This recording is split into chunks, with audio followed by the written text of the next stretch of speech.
JKSSB नायब तहसीलदार पोस्टों को लेकर इस वीडियो में बात करेंगे। जैसा कि आप सभी जानते ही होंगे कि नायब तहसीलदार का जो एडवर्टीज़मेंट है वो रिलीज़ किया गया था जेकेएसएसबी की तरफ से।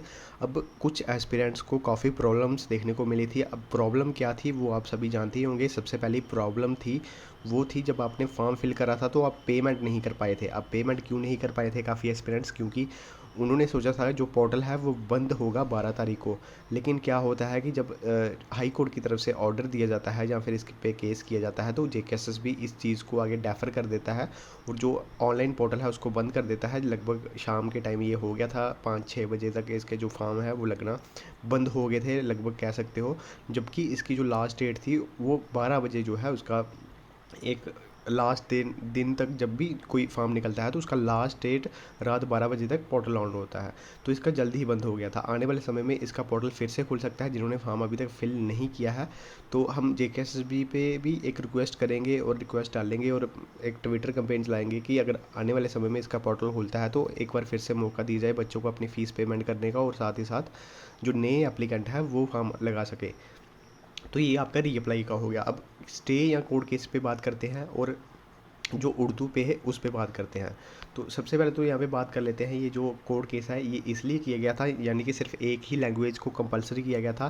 तो डिमांड बस यही थी कि पांचों लैंग्वेज जो भी हमारे जम्मू एंड कश्मीर में है, जैसे कश्मीरी, डोगरी, फिर इंग्लिश और हिंदी और साथ में यहाँ पे जो आपकी उर्दू भी है, तो इन सभी जो 5 लैंग्वेजेस को यहाँ पे कंपलसरी करा जाना चाहिए ताकि बच्चों जो भी बच्चे यहाँ पे जम्मू डिवीज़न के नहीं जो है जानते हैं उर्दू लैंग्वेज को, तो उनको यहाँ पे इतनी प्रॉब्लम ना हो।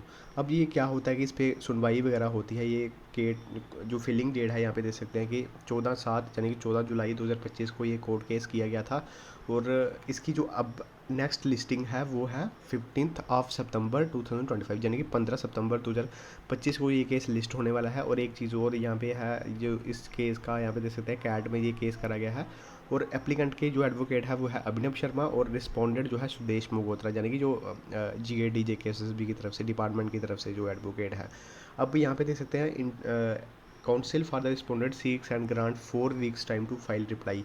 अब जो डिपार्टमेंट है, जैसे कि आप सभी को पता ही है, जिन्होंने केस किया था उन्होंने ये बोला था कि यूटी में अब 5 लैंग्वेजेस हैं तो एक उर्दू को क्यों कंपलसरी करा जा रहा है। तो अब जो है आगे जवाब मांगा है कैट ने कि ग्रांटेड 4 वीक्स का टाइम दिया गया है डिपार्टमेंट को, यानी कि जो रेवेन्यू डिपार्टमेंट है या जीएडी डिपार्टमेंट है उनसे एक टाइम समय मांगा गया है कि 4 हफ्तों के अंदर अंदर आप बताइए इसके ऊपर फाइल रिप्लाई कीजिए। तो अब देखते हैं जैसे ही वो फाइल रिप्लाई करेंगे तो उसकी नेक्स्ट हियरिंग होगी, उसमें क्या निकल के सामने आता है, या फिर बाकी रिक्रूटमेंट्स की तरह इस चीज़ को और एक्सटेंड करा जाएगा। बाकी दोस्तों जिन्होंने फॉर्म अभी तक फिल नहीं किया है, मे भी आपको मौका मिल जाए, क्योंकि डेफ़र किया गया था इस नोटिफिकेशन को। तो आपको घबराने की ज़रूरत नहीं है, आप फिर से फॉर्म अप्लाई कर पाओगे। अगर इसका पोर्टल 1 या 2 दिन या 5 दिन खुलता है वो आगे देखा जाएगा जब भी खुलेगा। लेकिन अब इसको थोड़ा सा टाइम लग जाएगा क्योंकि कोर्ट केस हो चुका है और कोर्ट केसेस में थोड़ा सा टाइम तो लग ही जाता है और स्टे ऑर्डर भी आ चुका है, इसीलिए यहाँ पे मेरे को लग रहा है कि यहाँ पे इस चीज़ को आगे फर्दर डेफर किया गया था।